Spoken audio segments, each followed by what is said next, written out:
میں حج کرا ہی نہیں، اور جس کو بھی حج کی مبارکبادی پیش کر رہا ہوں سبھی مجھے مبارکبادی پیش کر رہے ہیں حج کرنے کی۔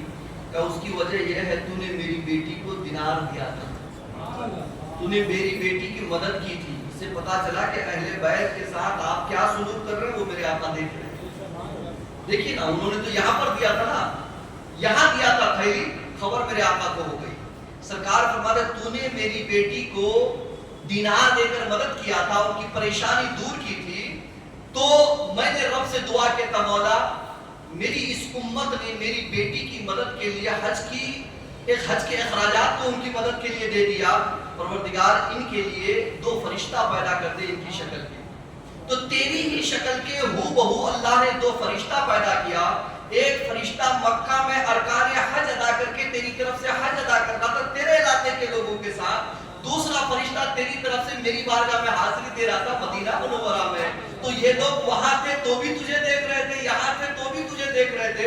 اے فلاں اگر تو حج کرتا تو ایک ہی حج ہوتا تیری طرف سے، اب قیامت تک یہ فرشتے حج کرتے رہیں گے، تمہیں ثواب ملتا ہے۔ قیامت تک یہ فرشتے تیری طرف سے حج کرتے رہیں گے اور قیامت تک حج کا ثواب تجھے ملتا رہے گا۔ پتہ یہ چلا کہ اہل بیت سے اگر کوئی احسان کرتا ہے تو قیامت میں تو بدلہ ملے گا ہی ملے گا۔ میرے آقا دنیا ہی میں عطا فرما دیتے ہیں کہ قیامت آنے میں ابھی ٹائم ہے، چل تجھے دنیا ہی میں عطا کر دیا جاتا ہے۔ یہ ہے اہل بیت کرام کی محبت، یہ ہے اہل بیت کے ساتھ ہمارا حسن سلوک۔ اس لیے ہم لوگ تو اصلاحی تقریر کر رہے تھے، کئی جمعہ سے اصلاح معاشرہ پر گفتگو ہو رہی تھی، لیکن محرم آ گیا تو کہتے کہ برسات ہو تو چھاتا ضرور کھولنا چاہیے۔